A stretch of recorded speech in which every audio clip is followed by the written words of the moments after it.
কিংবা সাগুদানা, এই সাবু কিংবা সাগুদানার গুণাগুণ বলে শেষ করা যাবে না।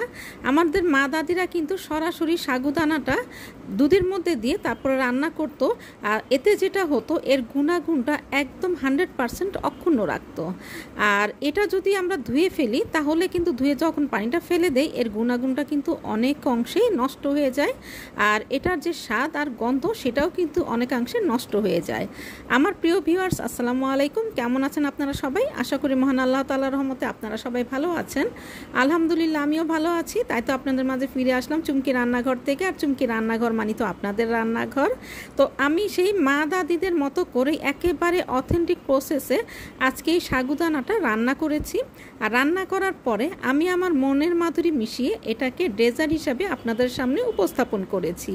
তো চলেন আমি এই রেসিপিটা কিভাবে তৈরি করেছি আপনাদের সাথে শেয়ার করি। প্রথমেই দেখতে পাচ্ছেন আমি এখানে একটা বোলের মধ্যে একটু পানি নিয়েছি পর্যাপ্ত পরিমাণ, আর এখানে দিয়ে দিচ্ছি 1/4 কাপ সাগুদানা। তো এটাকে আমি ভিজিয়ে রাখবো প্রায় 10 মিনিটের মতো। আমি অনেকক্ষণ কিন্তু এটাকে ভিজিয়ে রাখবো না। আর এখানে আমি কিছু চীনাবাদাম ভাজা করে নিয়েছি। আপনারা চাইলে কাঠবাদামও নিতে পারেন, তবে কাঠবাদামের প্রাইসটা একটু বেশি। তো চীনাবাদামটা আমরা সবাই ব্যবহার করতে পারবো, সবারই হাতের নাগালের মধ্যে। তো এই জন্যই আমি আজকে চীনাবাদামটা দিয়েই এই রেসিপিটা তৈরি করেছি, যেন আমরা সবাই এটাকে রান্না করতে পারি। তো এই যে চীনাবাদামটা দেখতে পাচ্ছেন, এটা আমি নিয়েছি 1/4 কাপ পরিমাণ।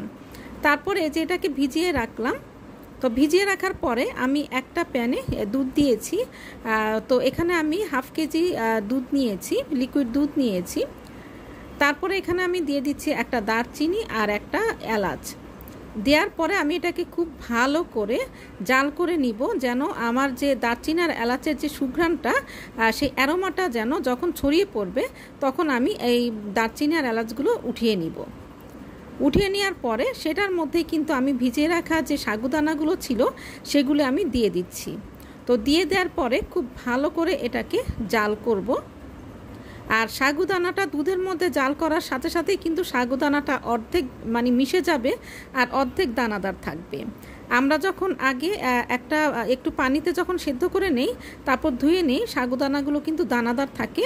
এখানে কিন্তু সেটা থাকবে না, এখানে ভয় পাওয়ার কিছু নেই, কিন্তু এই স্বাদটা হবে অসাধারণ। তো দেখতেই পাচ্ছেন কিছু দানাদার আছে আর কিছু মিশে গিয়েছে।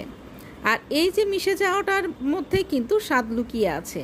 আগে আমাদের মা দাদিরা কিন্তু এভাবেই রান্না করতো, আর এর সমস্ত গুণগত মান একদমই 100% অক্ষুণ্ণ থাকতো। আর এবার এখানে আমি দিয়ে দিচ্ছি কনডেন্স মিল্ক। কনডেন্স মিল্কটা আপনারা আপনাদের পছন্দ অনুযায়ী দিবেন, যে যেরকম মিষ্টি খান ঠিক সেরকম দিয়ে নেবেন। আর যে কোনো ডেজার্টে কিন্তু কনডেন্স মিল্ক কিন্তু স্বাদটা অনেক বেশি বাড়িয়ে দেয়। আমি আমার রান্নাঘরে যখন ডেজার্ট তৈরি করি অবশ্যই কনডেন্স মিল্ক ব্যবহার করি। তো খুব ভালো করে মিশিয়ে দিচ্ছি। কনডেন্স মিল্কটা মিশিয়ে দেওয়ার পরে একটু যখন জাল হবে তারপরে আমি এখানে দিয়ে দিব ভেজে রাখা চীনাবাদাম। চীনাবাদামটা মিশিয়ে দেওয়ার পরে আমি চুলাটা বন্ধ করে দিব। তারপরে এখানে 1/3 কাপ পরিমাণ দিয়ে দিচ্ছি কোরানো নারিকেল। এখানে ফ্রেশ নারিকেলটা দেওয়ার চেষ্টা করবেন, আর এই নারিকেল আর বাদামটা দেওয়াতে এটার স্বাদটা যে দ্বিগুণ বেড়ে যাবে। এটা যখন আপনারা বাসায় তৈরি করবেন তখনই বুঝতে পারবেন। তো এটাকে এখন আমি নেড়ে চেড়ে দিব, একদম ঠান্ডা হওয়া পর্যন্ত অপেক্ষা করব। ফিরে আসছি ঠান্ডা হওয়ার পরে। তো ঠান্ডা হওয়ার পরে আমি এখানে 2 কাপ পরিমাণ আম দেখতে পাচ্ছেন, এখানে আমি 4 কোনা করে ছোট ছোট করে কেটে নিয়েছি, আর একটা মিক্সিং বোল নিয়েছি। তো আপনারা চাইলে যে প্যানের মধ্যে সাগুদানাটা রান্না করেছেন সেখানে এই কাজটা করে নিতে পারেন। তবে আমি একটা মিক্সিং বোল নিয়ে নিয়েছি, আর সেটার মধ্যে সেই আমার যে সাগুদানাটা সেটা ঢেলে নিচ্ছি। তো দেখেই বুঝতে পারছেন এর স্বাদ আর গন্ধটা।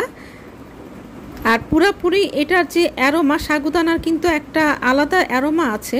তো সেটা আমি যখন এটাকে একদম অথেন্টিক প্রসেসে এটাকে আমি যখন রান্না করেছি তখন এর স্বাদ আর গন্ধটা কিন্তু চারিদিকে ছড়িয়ে পড়েছে।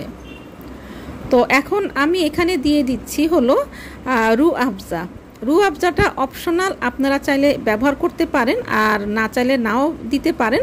তবে এটা ব্যবহার করলে যেমন একটা সুন্দর অ্যারোমা আসবে, আর যে একটা কালার, আমি এখানে বেবি পিঙ্ক কালারটা চাচ্ছি। তো আপনারা যে একটু হালকা বা গাঢ় আপনারা আপনাদের পছন্দ মতো কালারটা করে নিতে পারেন। তো আমি এখানে কালারটা বেবি পিঙ্ক চাচ্ছি। আর এই যে এর মধ্যে আমি এখন দিয়ে দিচ্ছি আমগুলো। তো আমগুলো দেওয়ার পরে একটু হালকা হাতে এটাকে মিশিয়ে নিব।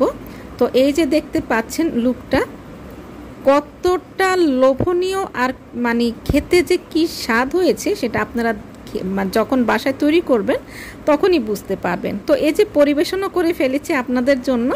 তো আশা করছি আজকে আমার এই সাবুদানার ডেজার্টটা আপনাদের অনেক বেশি ভালো লেগেছে। আর ভালো লাগলে তো চুমকি রান্নাঘরের সার্থকতা। আমি সাবুদানার যে আসল টেস্ট সেটা অক্ষুণ্ণ রেখে আপনাদের সাথে উপস্থাপন করার চেষ্টা করেছি।